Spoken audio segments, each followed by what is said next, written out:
Hi అండి. Hi Vishali గారు. మా పిల్లలకి కొంచెం హెల్త్ బాగాలేదండి. పిల్లలకి మైక్రోగ్రీన్స్ ఇద్దామని చెప్పేసి మీ దగ్గరికి వచ్చానన్నమాట.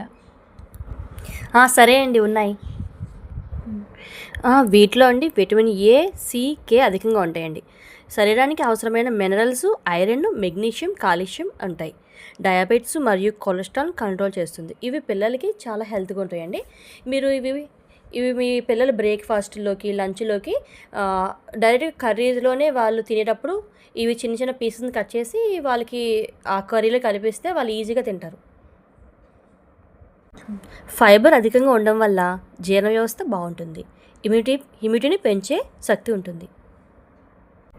ఇవి ఎలా ఉపయోగించాలంటే సలాడ్స్లో వేసుకోవచ్చు, సూప్స్, కర్రీస్లో గార్నిష్గా వాడచ్చు, శాండ్విచ్ల్లో, బర్గర్లో వాడచ్చు, మిల్లెట్ దోశ, ఇడ్లీ, పులావ్ అట్లా కూడా మనం ఇవి డైరెక్ట్గా దాంట్లో జల్లుకొని తినచ్చండి. స్నాక్స్ కింద కూడా ఇవ్వచ్చు. చిన్న చిన్న వేరే ఇదే శనగలు అవన్నీ స్నాక్ ఇచ్చినప్పుడు దాంట్లో ఇవి గార్నిష్ కింద వేసి పిల్లలకి ఇవ్వచ్చు.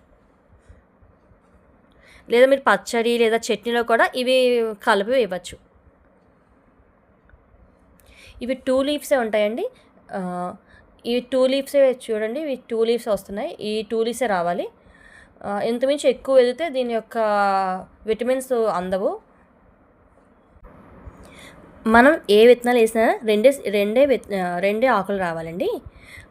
దీన్ని పెసలు, మినుములు, బొబ్బర్లు, ఉలవలు, శనగలు ఏమైనా వేసుకోవచ్చు. ఏవైనా 2 ఆకులు రావాలండి. ఇవి రోజు మీ పిల్లలకి మీ డైలీ ఫుడ్లో డైలీ ఫుడ్లో చేర్చండి.